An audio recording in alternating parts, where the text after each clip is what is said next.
os atributos das Escrituras Sagradas. Em segundo lugar, as Escrituras nos censuram sobre crenças e comportamentos errados. Não é só um livro que ensina, mas é um livro também que repreende. Leamos o 16. Toda a Escritura é inspirada por Deus e útil para o ensino, para a repreensão, para a correção, para a educação na justiça. Observaram que depois do ensino vem para a repreensão. É um livro realmente que repreende quando a pessoa não está crendo corretamente e quando não está vivendo corretamente. A palavra de Deus não é tolerante ao erro doutrinário e o erro comportamental do seu povo e dos homens de maneira geral. Diz lá em Gênesis que viu Deus a maldade do homem e que a maldade do homem era continuamente. O Senhor disse, não, vou destruir o homem. Quando você observa os profetas, eles, no geral, estão repreendendo o seu povo, o povo de Deus, porque está se desviando doutrinariamente ou moralmente. Quando você vai no Novo Testamento, continua a mesma linha de pensamento. Primeiro vem a doutrina e depois as correções. Larguem isso, façam isso. Por exemplo, aquele que furtava, não furte mais. Antes trabalhe com as próprias mãos para ter com que acudir aos necessitados. Das 7 igrejas do Apocalipse, 5 são repreendidas. Tenham contra ti, porque abandonaste o teu primeiro amor. Arrepende-te e volta às primeiras obras, senão eu vou remover o teu candeeiro. Então, é um livro, irmãos, que não aceita desvios, que não aceita comportamentos errados.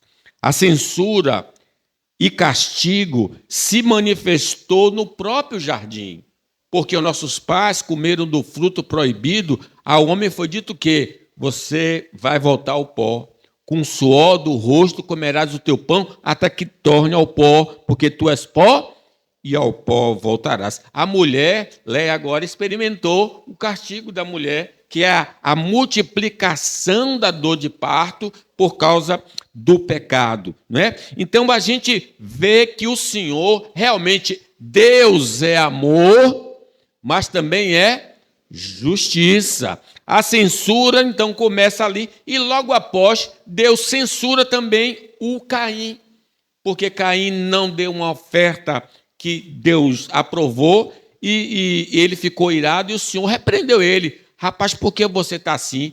O pecado jaz à porta, mas a ti convém dominar. A demonstração se dá quando uma verdade bíblica está sendo negada, adulterada, esquecida e desconsiderada pelos homens e pela igreja de Deus. É por isso que quando você às vezes abre a Bíblia, parece que tem uma espada ali com aquela passagem que você está lendo. Aí você recua, quer ler outra passagem, mas Deus continua botando o seu chicote na sua frente para você se consertar doutrinariamente ou então moralmente. O comportamento não condizente às verdades eternas sofrerá reprimenda da parte do Senhor, porque não glorifica a Deus, prejudica o próximo e o próprio indivíduo. Foi assim que aconteceu com Davi. Deus mandou Natã e disse, olha, você fez isso, isso e isso, e vai acontecer isso, isso e isso. Deus não poupa nem o seu homem mais próximo, Moisés. Moisés não glorificou a Deus e foi proibido de entrar na terra prometida. Apesar, irmãos, de libertos pelo Senhor, por causa das tentações e provações, nós nos afastamos da vontade revelada de Deus, e isso desperta a zanga de Deus contra nós. Por isso que aparece a ira de Deus. A ira de Deus se manifesta do céu contra toda impiedade e injustiça dos homens. Deus fica irado com o seu povo, Deus fica irado contra os homens deste mundo. Deus, então, usa instrumentos para nos repreender de nossos maus caminhos, para nos fazer voltar à sensatez.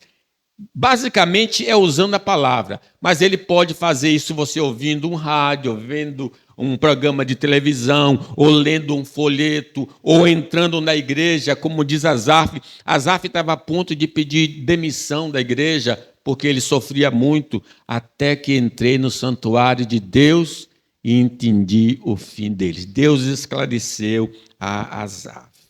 Todo aquele que não acata a repreensão de Deus vai sofrer debaixo da mão poderosa divina em qualquer área da vida.